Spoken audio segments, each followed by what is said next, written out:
चलो ધોરણ 10 વિષય વિજ્ઞાન ચેપ્ટર 13 વિદ્યુત પ્રવાહની ચુંબકીય અસરો એમાં આજે આપણે સોલેનોઇડ માંથી વહેતા વિદ્યુત પ્રવાહને કારણે ઉદ્ભવતું ચુંબકીય ક્ષેત્ર।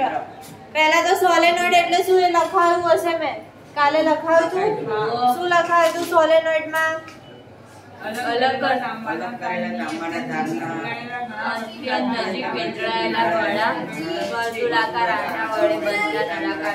चलो तांबाना तारનું શું આવેલું હોય આખું પૂંછડું આવેલું હોય બરાબર આટા સ્વરૂપે હોય વર્તુળાકાર એને શું કહેવામાં આવે સોલેનોઇડ કહેવામાં આવે। જુઓ તમને આકૃતિ 13.10 આપેલી છે સોલેનોઇડ ની બધાએ દોરવાની છે અત્યારે જેણે ના દોરી હોય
हाँ દોરવાની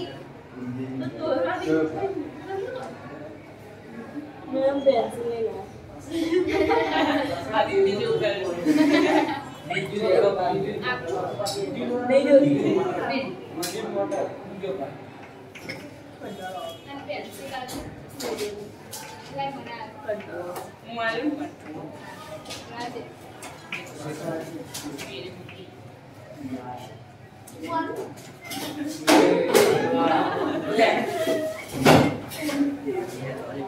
चलो आवाज नहीं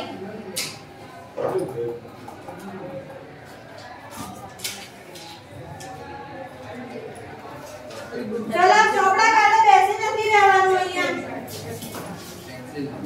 પેન્સિલ લાવો પેન્સિલ દોરો ના દોરો તો બહાર જતા પેન્સિલ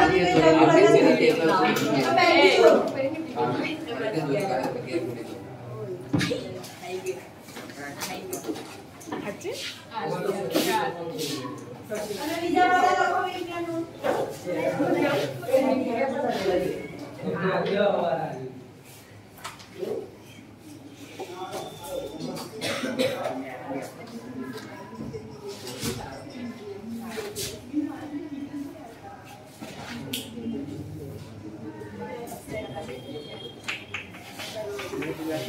चलो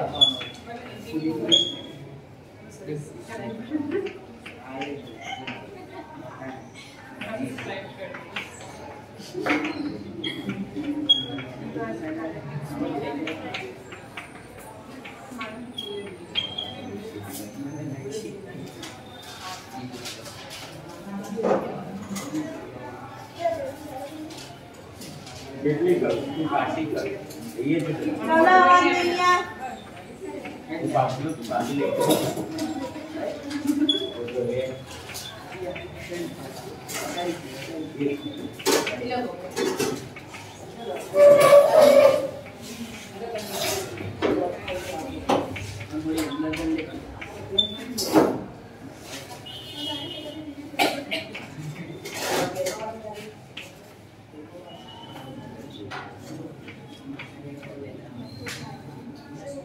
चलो દોરાઈ ગયું બધાને આકૃતિ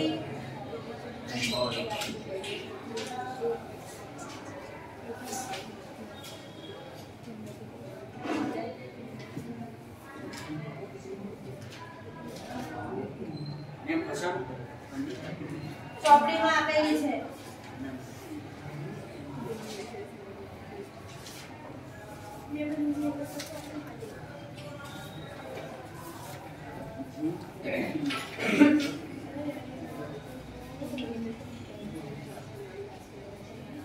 ચલો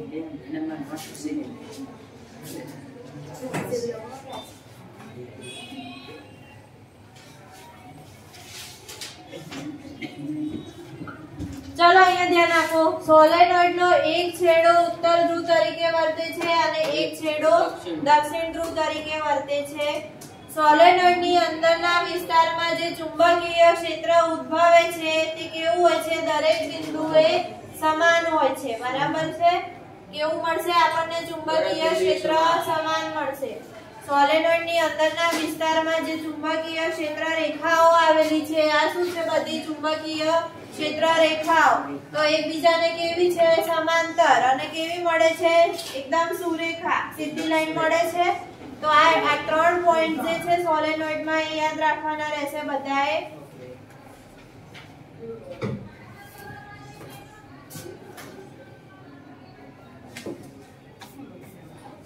આ 3 લાઈન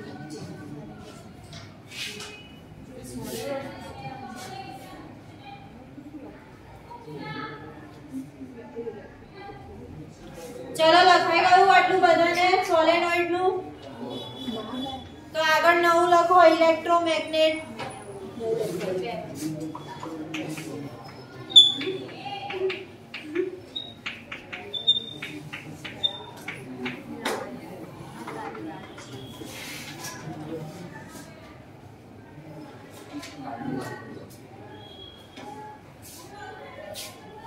આકૃતિ દોરો વ્યવસ્થિત. હા અને ક્યાં છે આ લખવાનું?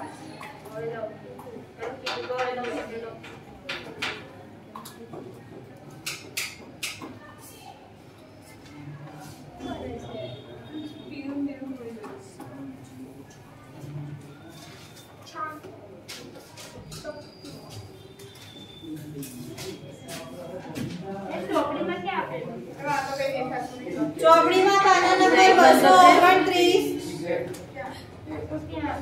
એમાં જે પહેલો ફકરો આપ્યો છે છેલ્લી 2 લાઈન આપેલી છે 4 લાઈન એ લખી કાઢો જેને ના દેખાય.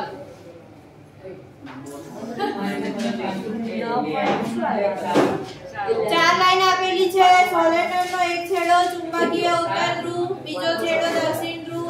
ત્યાંથી સ્ટાર્ટ કરો અને ચુંબકીય ક્ષેત્ર સમાન હોય છે ત્યાં સુધી લખવાનું છે. ચલો અવાજ નહીં અહીંયા.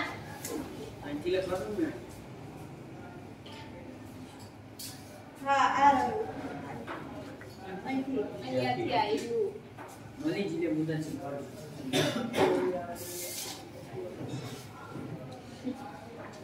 ચલો હવે ઇલેક્ટ્રોમેગ્નેટ કોને કહેવાય એમાં લખો.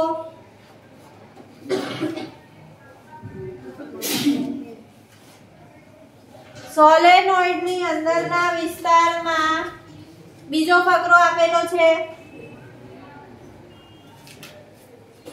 ઉદ્ભવતા ચુંબકીય ક્ષેત્રનો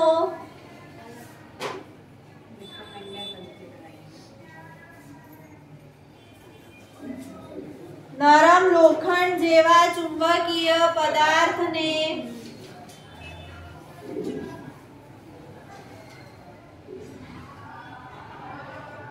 પૂંછડાની અંદર રાખી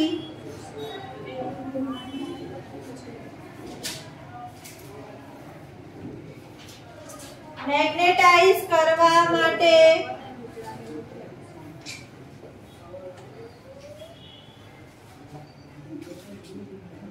ઉપયોગ થઈ શકે છે.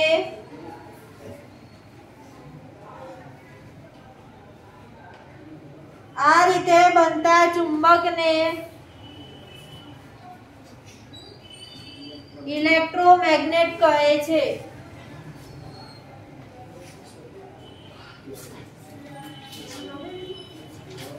આ જે આપણને સોલેનોઇડ આપેલું છે તેની અંદર આપણે શું દાખલ કરવાનું છે? કઈ ધાતુ?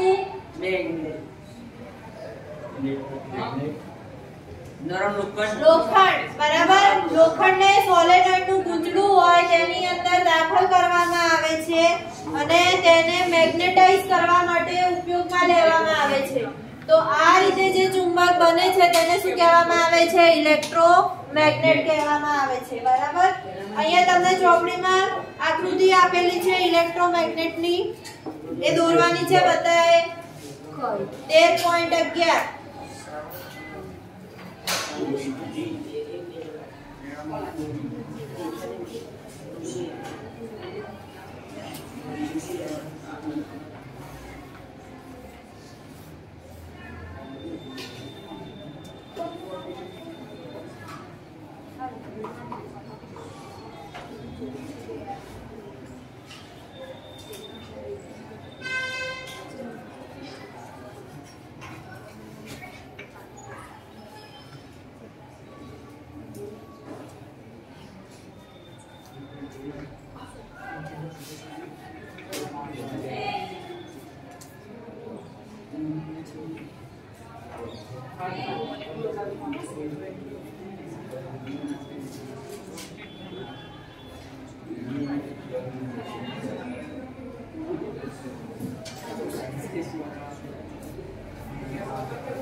આ ચેપ્ટરમાં આકૃતિઓ બધાય કરવાની, બરાબર છે. સોલેનોઇડની કરવાની, ઇલેક્ટ્રોમેગ્નેટની કરવાની, પછી ચુંબકીય ક્ષેત્ર રેખાઓ એની કરવાની, ગજ્યા ચુંબક વડે જે ઉદ્ભવે છે.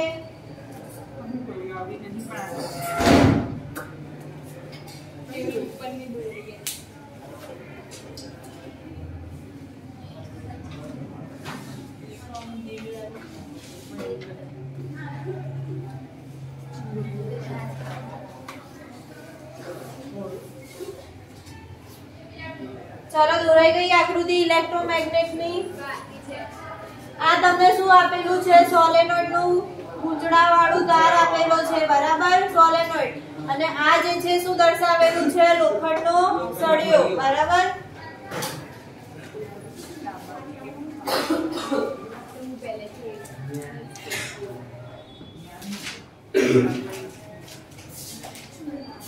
આજે શું ખાધું તે પાછું? આજે પકડાવો તો બહાર કાઢી શકો. ખાધું ગઈ તો લખું છું અને પેલું લઉં છું બક્ષી.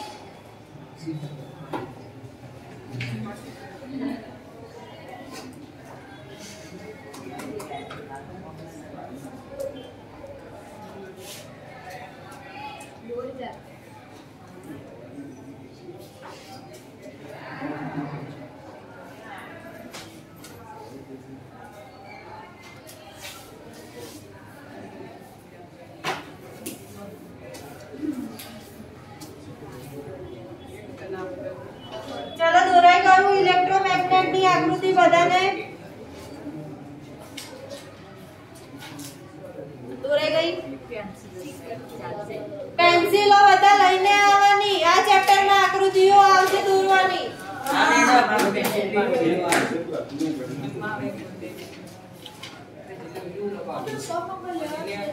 અને એક્ઝામમાં પણ વ્યવસ્થિત દોરવાની આકૃતિ નામ નિર્દેશન સાથે.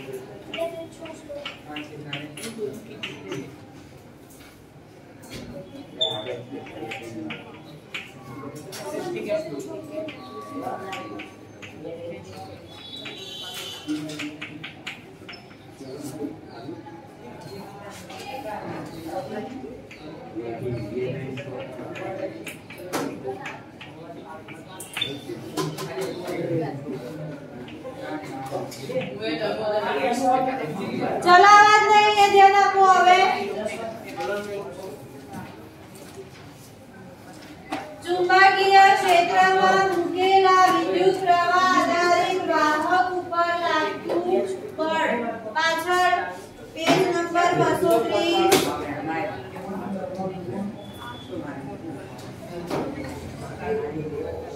ચલો,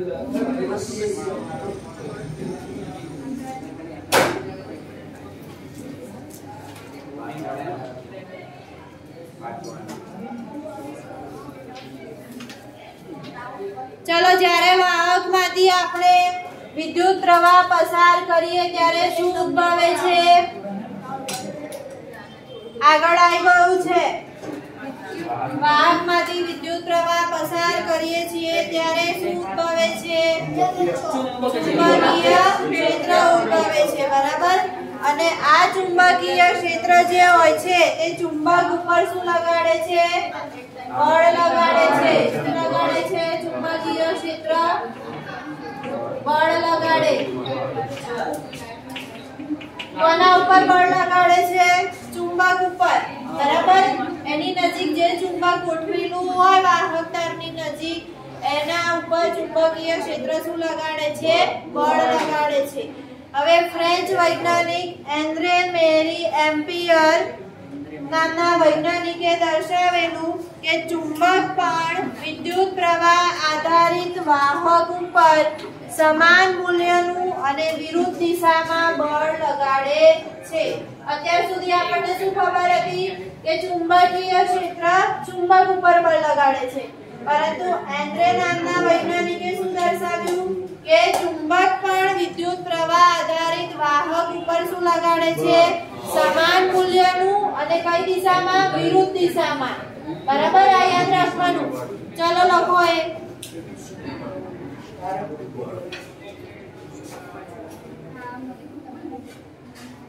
ચુંબક પણ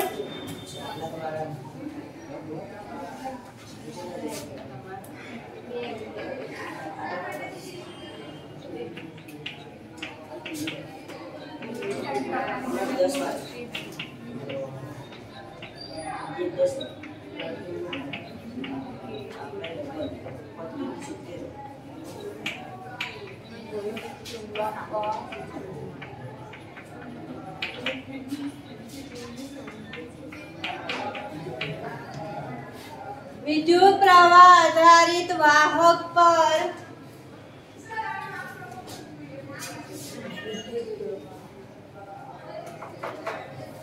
સમાન મૂલ્યનું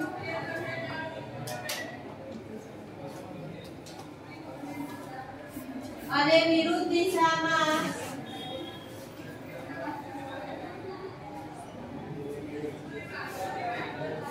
બળ લગાડે છે.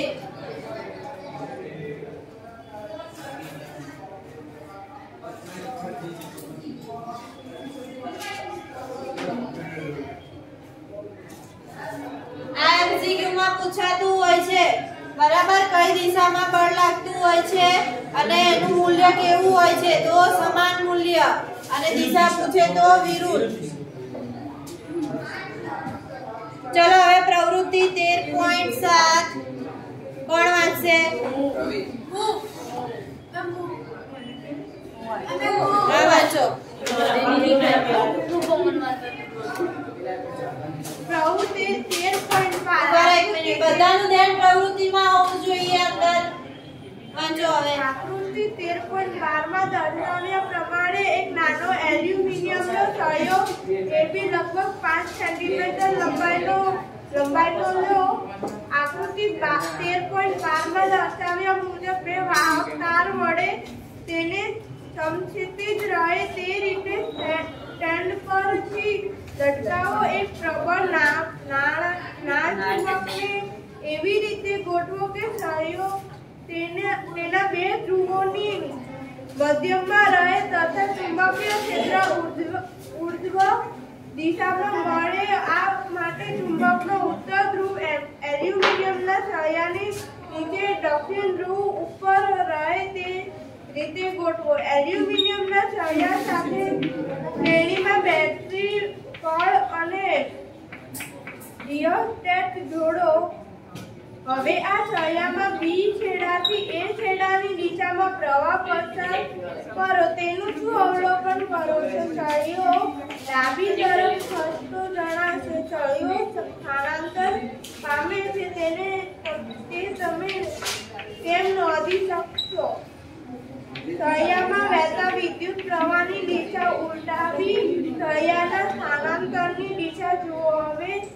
જમણી તરફ છે સળિયો તેમ સ્થાનાંતર પામે છે. ચલો હવે અહીંયા ધ્યાન આપો. આકૃતિમાં તમને દર્શાવ્યું છે એલ્યુમિનિયમનો સળિયો લેવાનો છે, બરાબર 5 સેન્ટીમીટર જેટલો, અને બે વાહક તાર વચ્ચે એને સમક્ષિતિજ રહે તેવી રીતે ગોઠવવાનો છે. પાછળ અવાજ નહીં.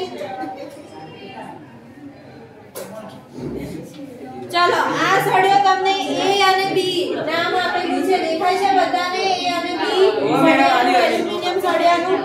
ચલો હવે આપણે શું ચુંબક લેવાનું છે. કેવો આકાર છે આ ચુંબકનો? નાળાકાર, બરાબર. તો નાળ ચુંબકને ગોઠવવાનું છે. કેવી રીતે ગોઠવવાનું છે? તો અહીંયા ધ્યાન આપો.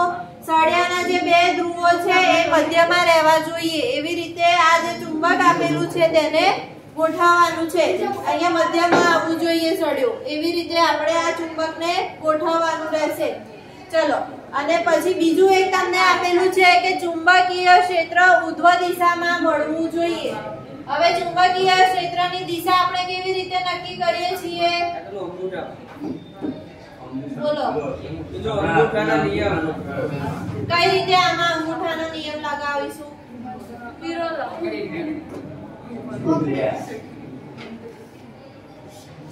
બોલો. ચલો, જમણા હાથના અંગૂઠાનો નિયમ જે છે એ શેના માટે હતું?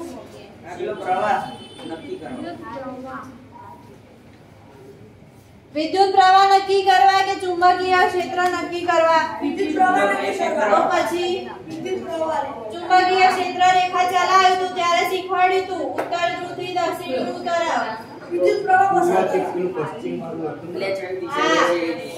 ઉત્તર ધ્રુવ થી નીકળે અને દક્ષિણ ધ્રુવ તરફ જાય ચુંબકીય ક્ષેત્ર, બરાબર. તો ઉધ્વ દિશામાં કેવી રીતે મળે? અહીંયા જુઓ, અહીંયા એને આપેલું છે ચુંબકનું, તો અહીંથી ઉત્તર થી દક્ષિણ ઉપરની તરફ જશે ચુંબકીય ક્ષેત્ર રેખા, બરાબર. તો ચુંબકીય ક્ષેત્ર રેખા ઉધ્વ દિશામાં ક્યારે મળે? જ્યારે ચુંબકનો ઉત્તર ધ્રુવ ક્યાં હોય? સળિયાની નીચે. હવે જુઓ, આ સળિયો આપેલો છે, એની નીચે કયો ધ્રુવ આપેલો છે તમને? દક્ષિણ ધ્રુવ. ફરી જુઓ.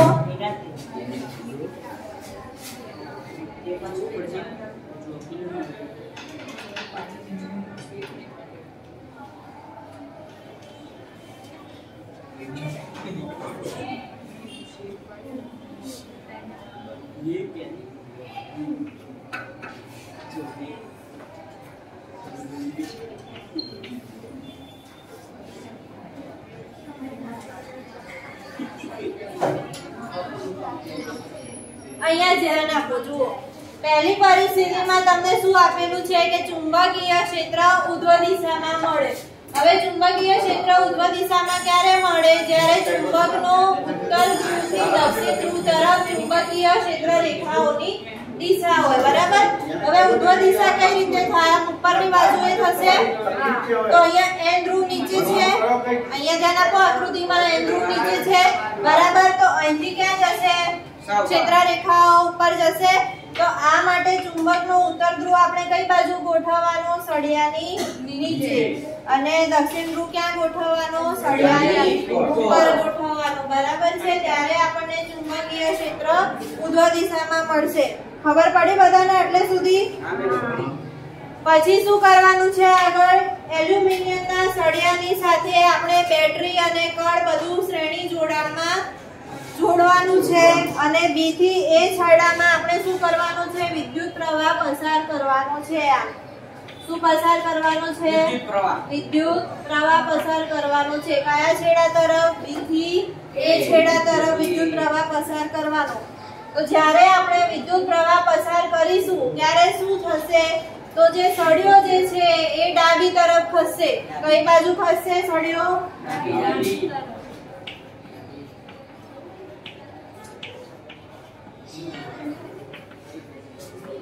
હાલો ઉતારે જો.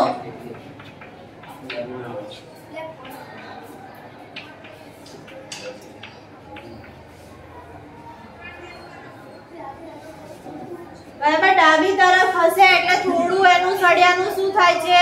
સ્થાનાંતર, બરાબર. સ્થાનાંતર કોને કહેવામાં આવે? સ્થાનાંતર કોને કહેવામાં આવે? હલન ચલન અથવા તો જવું, બરાબર, એને સ્થાનાંતર કહેવામાં આવે. ચલો હવે બીજી પરિસ્થિતિમાં શું કરવાનું છે? તો વિદ્યુત પ્રવાહની દિશા આપણે ઉલટાવવાની છે. હવે આપણે વિદ્યુત પ્રવાહની દિશા ક્યાં કરવાની છે? A થી B તરફ. જમણી બાજુ.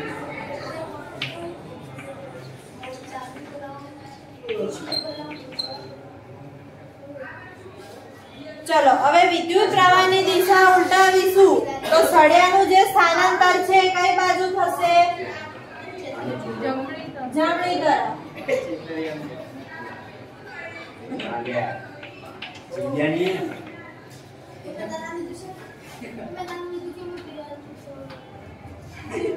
વિદ્યુત પ્રવાહ આમ પસાર થશે, સળિયો આમ ડાબી બાજુ ખસશે. A થી B તરફ જશે તો સળિયો આમ જમણી તરફ ખસશે, બરાબર છે.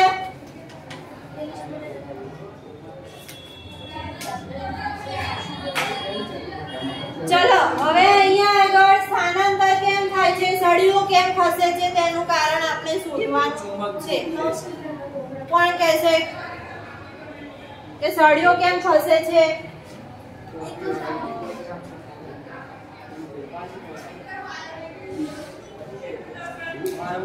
સળિયો ક્યારે ખસે? જ્યારે તેના ઉપર થોડું બળ લાગે, બરાબર છે. આ બળ કોના લીધે લાગશે?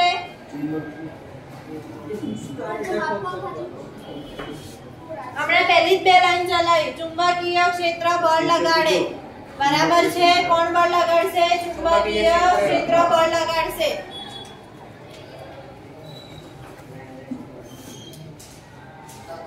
ચલો હવે ચુંબકીય ક્ષેત્ર બળ લગાડે છે જેને લીધે સળિયાનું શું થાય છે? સ્થાનાંતર થાય છે, બરાબર. હવે બીજી એક ઘટના અહીંયા એ સર્જાય છે કે જ્યારે આપણે વિદ્યુત પ્રવાહની દિશા ઉલટાવીએ છીએ ત્યારે એનું સ્થાનાંતર વિરુદ્ધ દિશામાં થાય છે, એટલે કે બળની દિશા પણ શું થાય છે? જોડે જોડે બદલાય છે અથવા તો બળની દિશા ઉલટાય છે, બરાબર.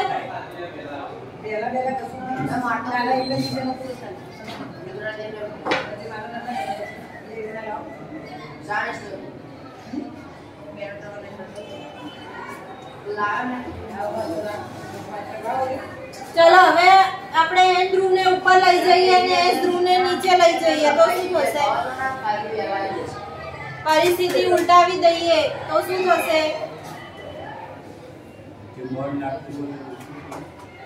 જે બળ લાગતું હશે એની દિશા ઉલટાઈ જશે, બરાબર. તો લખો આગળ વિદ્યુત પ્રવાહની દિશા ઉલટાવતા. લખો વિદ્યુત પ્રવાહની દિશા ઉલટાવતા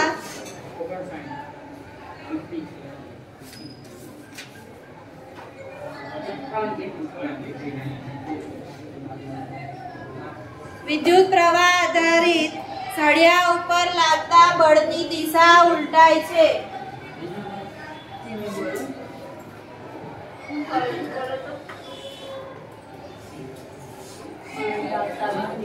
વિદ્યુત પ્રવાહની દિશા ઉલટાવતા વિદ્યુત પ્રવાહ આધારિત સળિયા ઉપર લાગતા બળની દિશા ઉલટાય છે.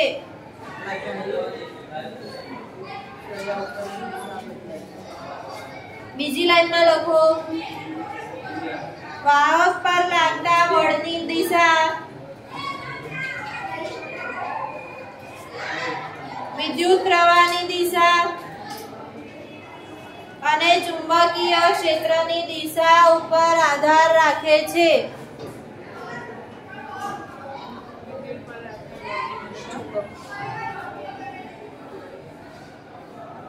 વિદ્યુત પ્રવાહની દિશા તથા ચુંબકીય ક્ષેત્રની દિશા ઉપર આધાર રાખે છે.